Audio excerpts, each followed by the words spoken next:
अथ प्रथमोऽध्यायः। धृतराष्ट्र उवाच धर्मक्षेत्रे कुरुक्षेत्रे समवेतायुयुत्सवः मामकाः पाण्डवाश्चैव किमकुर्वत सञ्जय।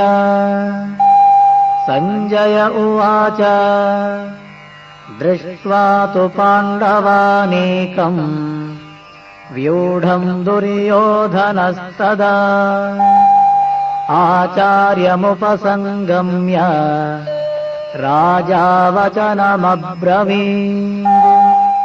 पश्येताम् पाण्डुपुत्राणाम्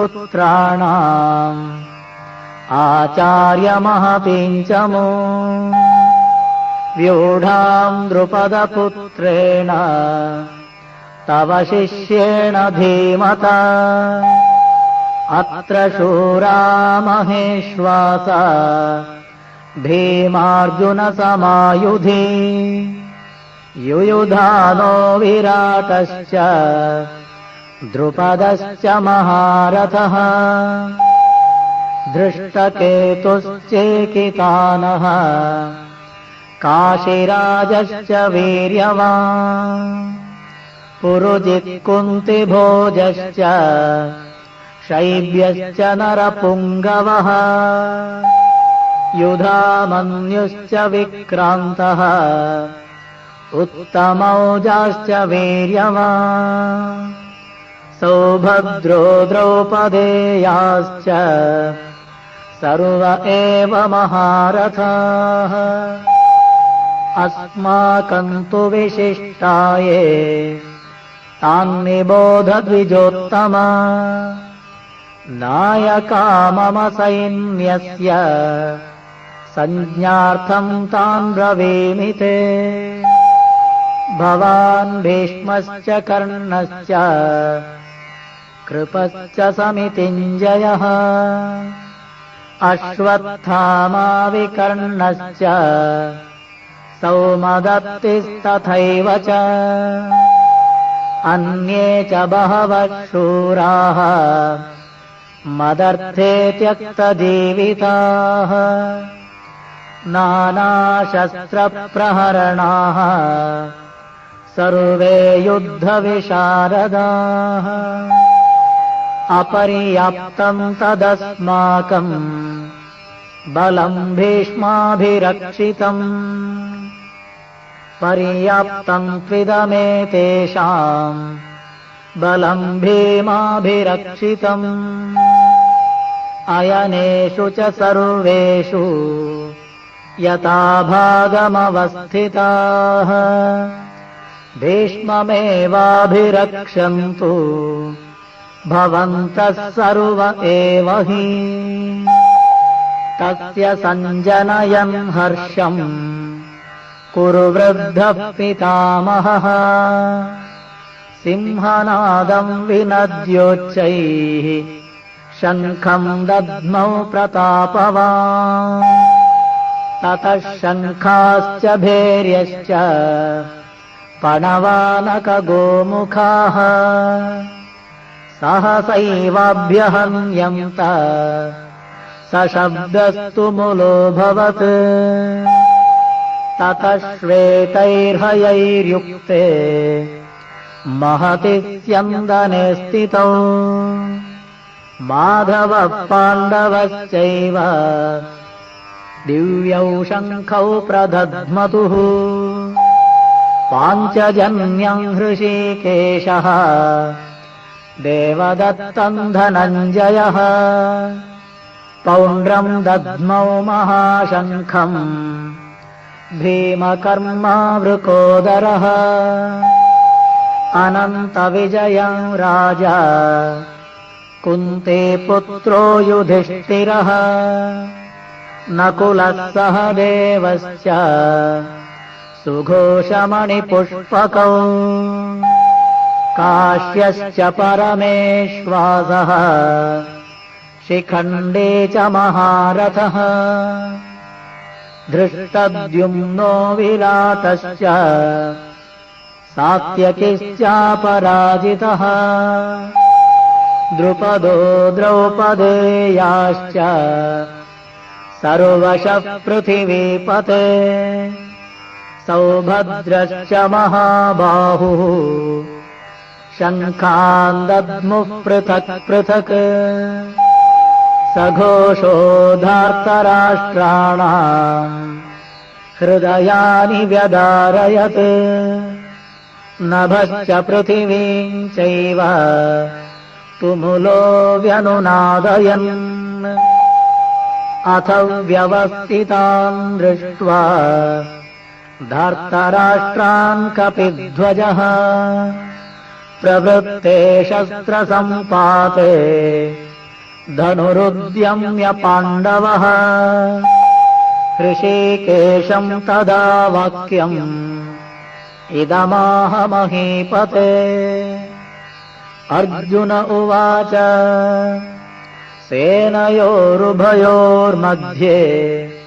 रथम् स्थापयमेच्युत यावदेतान्निरीक्षेऽहम् योद्धुकामानवस्थितान् कैर्मया सह योद्धव्यम् अस्मिन् रणसमुद्यमे योत्स्यमानानवेक्षेऽहम् य एतेऽत्र समागताः धार्तराष्ट्रस्य दुर्बुद्धेः युद्धे प्रियचिकीर्षवः सञ्जय उवाच एवमुक्तो हृषीकेशः गुडाकेशेन भारत सेनयोरुभयोर्मध्ये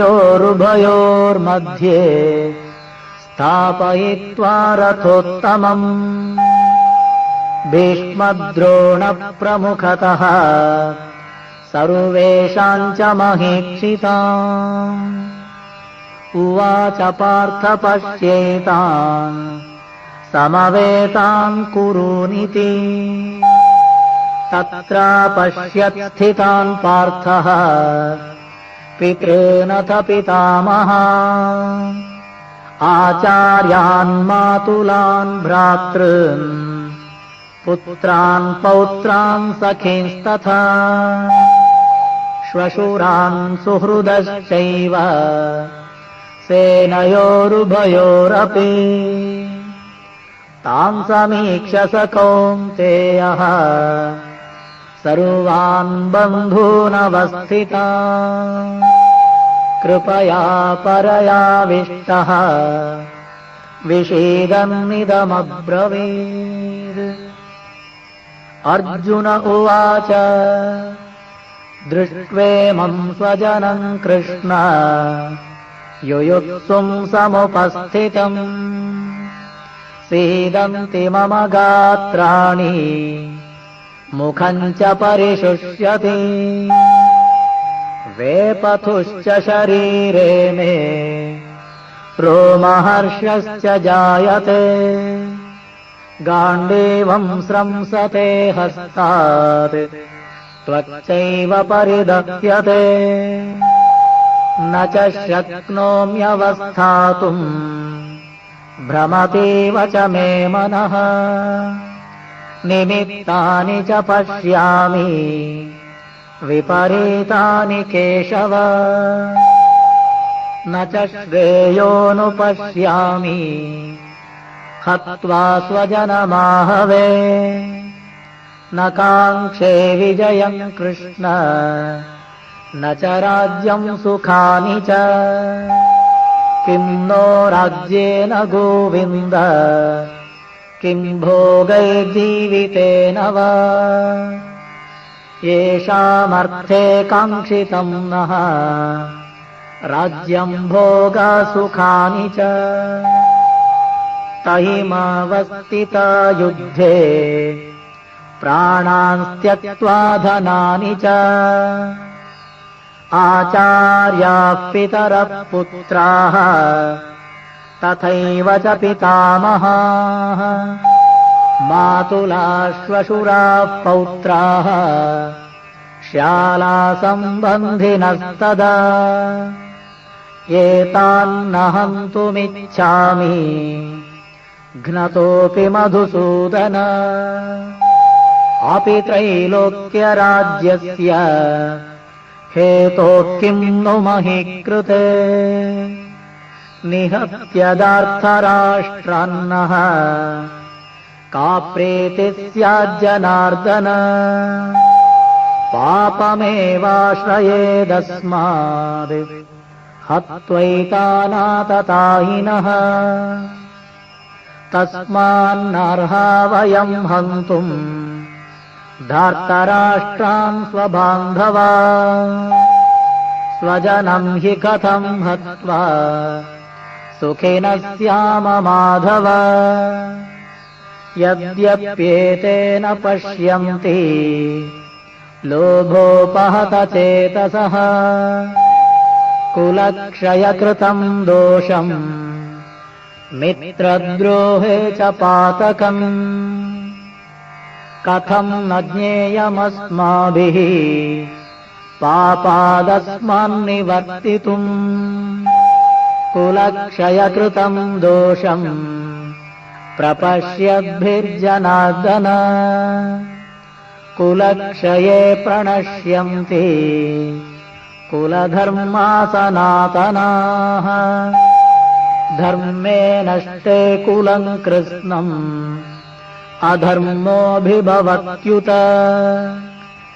अधर्माभिभवात् कृष्ण प्रदुष्यन्ति कुलस्त्रियः स्त्रीषु दुष्टासु वार्ष्णेय जायते वर्णसङ्करः सङ्करो नरकायैव कुलघ्नानाम् कुलस्य च पतन्ति पितरोऽस्येषाम् लुप्तपिण्डोदकक्रियाः दोषैरेतैकुलघ्नानाम् वर्णसङ्करकारकैः उत्साद्यन्ते जातिधर्माः कुलधर्माश्च शाश्वताः उत्सन्नकुलधर्माणाम् मनुष्याणाम् जनार्दन